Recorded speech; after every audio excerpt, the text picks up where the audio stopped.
तो ये छापा मारना चाहिए, ये देखना चाहिए जितना इतना पैसा इनके पास आया कहाँ से।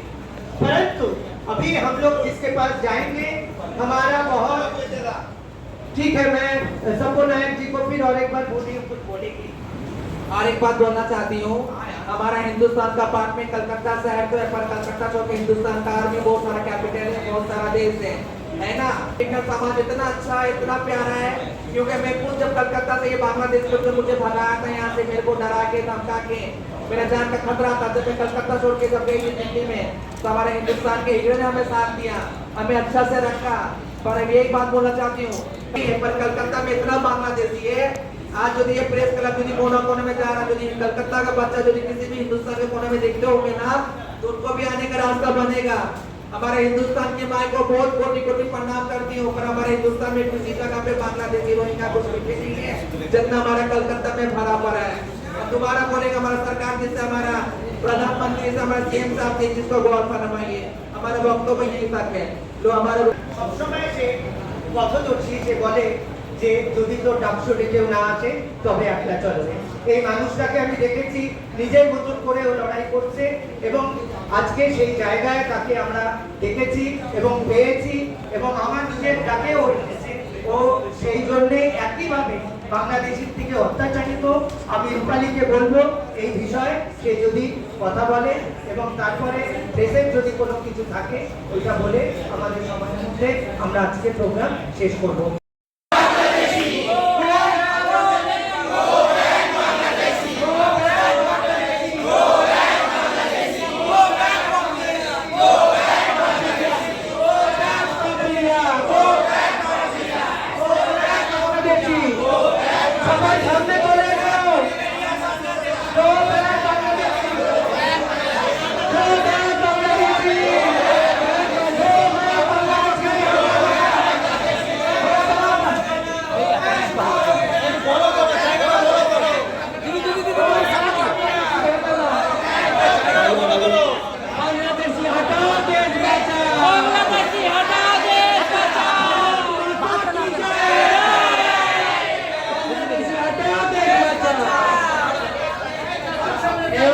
এবার বন্দে মাতরম করে রাজ্য সঙ্গীত দাঁড়িয়ে বন্দে মাতরম করবে।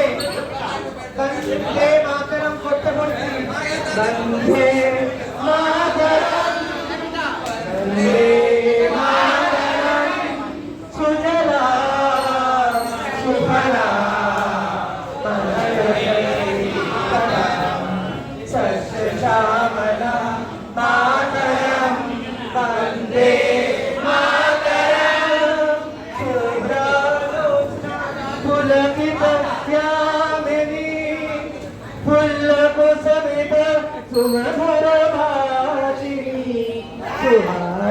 दीदी एक तो साइड दिन सुखदाम वरदाम मातरम वंदे मातरम सुजलाम सुफलाम मलयजशीतलाम सस्यश्यामलाम मातरम वंदे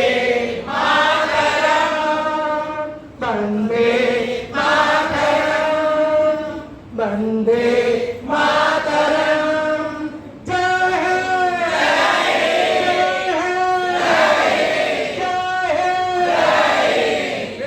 सब भाई बोल के এবং একটুখানি হেঁটে যাবো ওইখানটা। হ্যাঁ আস্তে আস্তে পিছিয়ে আও।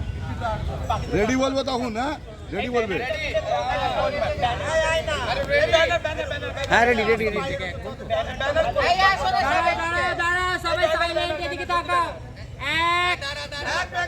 मास जाएगा, सबका गाड़ा मास जाएगा तो। अच्छा ठीक है, इधर आ, अंदर गुस्सा में इधर बिना ठीक है। अरे यार बहन जब आएगा अभी तो लोग अभी कोई बात नहीं।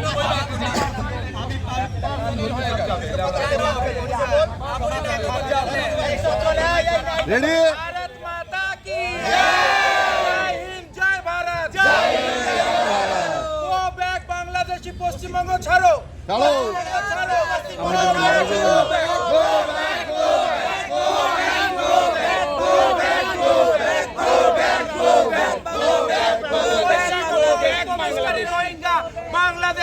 হিজড়ে পশ্চিমবঙ্গ ভারত ছাড়ো go back go back go back go back go back go back আর নালে কে আর নালে আমরা মরতে যাচ্ছি ভারত মাতা কে নমস্কার জয় শ্রী রাম জয় শ্রী রাম আপনারা তাদের কি অসুবিধা হচ্ছে সেটা কি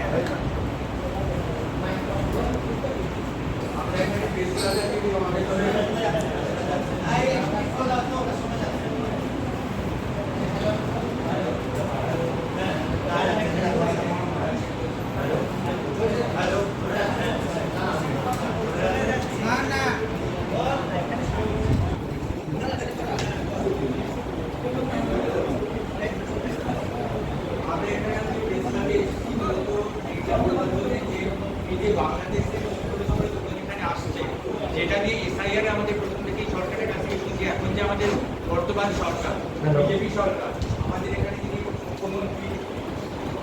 যিনি মুখ্যমন্ত্রী শুভেন্দু অধিকারী এসআইআরকে সমর্থন করেছি কারণ এসআইআর উদ্দেশ্যটাই হচ্ছে অনুপ্রবেশকারী বাংলাদেশিদের এখান থেকে দূর হটানো। তো সেখানে যখন দূর হটানোর প্রশ্নটা উঠছে সেখানে থেকে ওনার তো কোনো পুরুষ কিংবা কোনো নারীকে দূর হটানোর কথা হতে পারে না। এখানে যে কোনো অনুপ্রবেশকারী সে যদি আসে এখানে এবং এসে এখানে ভোটার আধার কার্ড ভোটার কার্ড তৈরি করে এখানে ভারতীয় নাগরিক হয়ে আমাদের বুকের ওপর বসে আমাদের বাবার জ্বর শেখার এখানে আমাদের বুকের ওপর বসে আমাদের দাঁড়িয়ে উঠে আজকে আমরা দৌড়ে দৌড়ে ঘুরে বেড়াই আমাদের ভাত নেই পিড়িত নেই কিছু নেই আমরা রাস্তাতে ভিক্ষা করতে বাধ্য হচ্ছি এই বয়সে কাদের জন্য এই বাংলাদেশিগুলোর জন্য। আজকে টিএমসি সরকার এতে সম্পূর্ণভাবে মদত দিয়েছেন নিজেদের ভোট ব্যাংক যে উদ্দেশ্যে আমরা নতুন সরকারকে নিয়ে এসেছি তাদের আমরা রিকোয়েস্ট করবো সেই সরকারকে আমাদের বিনীত আবেদন থাকবে যে কেবলমাত্র বাংলাদেশ থেকে অনুপ্রবেশকারী কোনো পুরুষ এবং নারী নয় এই কিন্নর সম্প্রদায়ের যে মানুষগুলো এখানে রয়েছে সেই মানুষগুলোকেও বাংলাদেশে ফেরত পাঠাতে হবে এবং অবিলম্বে কারণ এই অত্যাচার এমন একটা জায়গায় পৌঁছে যে জল আমাদের মাথার উপর দিয়ে গেছে বের করছে যে বলছে এদের বাবাগুলো তো সব বসে রয়েছে বাংলাদেশে বাবাগুলো তো এখানে নেই তো বাবাকে হবে আমাদের যে যার ভোটার কার্ড তার গুরু হচ্ছে তার বাবা। আজকে আমি আজকে আমি একজন হিন্দু মানুষ আজকে আমি যদি বেলুরঘাট থেকে দীক্ষা নিয়েছি আমার গুরুর নাম যদি স্বামী ভূতেশানন্দ মহারাজ হয় উনি তো আমার বায়োলজিক্যাল ফাদার নন উনি তো আমার গুরু বাবা। তো আমার ভোটার কার্ডে আমার বাবার নাম তাপস দত্ত থাকবে আমার নাম হচ্ছে সম্রাজ্ঞী দত্ত আমার বায়োলজিক্যাল বাবাকে তাপস দত্ত তো আমার ভোটার কার্ডে কি লেখা আছে স্বামী ভূতেশানন্দ জি আমার বাবা কিন্তু ওনাদের লেখা আছে ওনাদের গুরুমা যিনি তিনি হচ্ছে ওদের বাবা একজন গুরুর 60টা 70টা সন্তান আজকে দিনে আমরা ভাবতে পারি 60টা 70টা হতে পারে আজকে দিনে আমরা ভাবতে পারি কোনো একজন মানুষের 60টা 70টা বাচ্চা কাচ্চা হচ্ছে এরকম ভুয়ো নাম যারা ভোটার কার্ড করেছে সেই জন্য এই কথাগুলো আমরা কিন্তু আমাদের যে অভিনেতা বা ম্যাডামজি তার সঙ্গে আমাদের একটা মিটিং ছিল সেই মিটিংও কিন্তু আমরা তুলে ধরেছি এবং উনি এইসব ব্যাপারগুলো দেখে খুব আশ্চর্য হয়ে গেছে যে আমাদের পশ্চিমবঙ্গে অন্তত 80% ভিন্ন সম্প্রদায়ের মানুষ হচ্ছে বাংলাদেশ সেখানে আমাদের অস্তিত্ব করছে আমাদের অস্তিত্ব সম্পূর্ণভাবে বিপন্ন হয়ে যাচ্ছে। তো এই জিনিসগুলো আমরা সরকারকে দেখতে বলছি কারণ আজকে যে উদ্যোগটা সরকার দিয়েছেন সেটা প্রত্যেকটা মানুষ নির্বিশেষে যেন সরকার উদ্যোগটা নেন এবং খুব অবিলম্বে নেন কারণ সময় অনেক চলে গেছে 15টা বছর আমাদের হাত থেকে বেরিয়ে গেছে টিএমসি সরকার কি করছে সেগুলো নতুন করে আপনাদের বলতে হবে আমরা সবাই জানি আমরা নতুন সরকারকে স্বাগত জানাই আমাদের মুখ্যমন্ত্রীকে স্বাগত জানাই এবং ওনাকে অন্তত আন্তরিকভাবে বলি উনি যেন এই জিনিসগুলো ভালো করে দেখেন এই যে অনুপ্রবেশ করে বাংলাদেশ থেকে যে বৃহদারা এখানে যে চোর ডাকাতি করছে ভুয়ো কাগজপত্র নিয়ে ঘুরে বেড়াচ্ছে তাদের যেন দুর্ঘটনা দুর্দফা করে রাখা এটা কিন্তু নিজেদের এইটুকুই বলে আমাদের বক্তব্য। অনেক ধন্যবাদ সম্রাজ্ঞীকে। এবার আমি যাব পামেলার কাছে এবং পামেলা পালাক এরা যে কিভাবে এরা সব গুরুদের আন্ডারে একটা চালান যেরকম পরিবারের সন্তানেরা তার বাবা মায়ের হাতে নিজেদেরকে বড় করে তোলে এরা কাজ করতে গিয়ে কত রকমের মার আমি সেই ছবিগুলো কালকে ভিডিওগুলো পেয়েছিলাম আমি দেখলাম পালাকের উপরে মারগুলো এবং এই পামেলা এই যে নতুন হাজার পামেলা পালক আমার সামনে বসে আছে তারা প্রতিনিয়ত ভয়ে তাদের রাজ্যে কাজ করতে যেতে হচ্ছে যেহেতু হিজড়ে একটা পেশা ডাক্তার ইঞ্জিনিয়ার যেরকম সাধারণ মানুষদের মধ্যে পেশা হয়ে থাকে সেরকম হিজড়া একটা ট্রান্সজেন্ডারদের মধ্যে পেশা এই পেশাতে যদি তারা তাদের রাজ্যে ভয় পেয়ে বেঁচে থাকে বা না খেয়ে তাদেরকে মার খেয়ে বাঁচতে হয় বা তাদের এখানে চড়াইয়া মানে তাদের উপরে মারধর করা হয় তাহলে তারা যাবে কোথায় তাদেরকে কে বাঁচাবে তারা পরিবার ছেড়ে তাদের এই পরিবারে তারা এসে আশ্রয় নিয়েছে তাই জন্য এদের কথা আমি পামেলার কাছে যাচ্ছি পামেলা তুলে ধরবে। নমস্কার।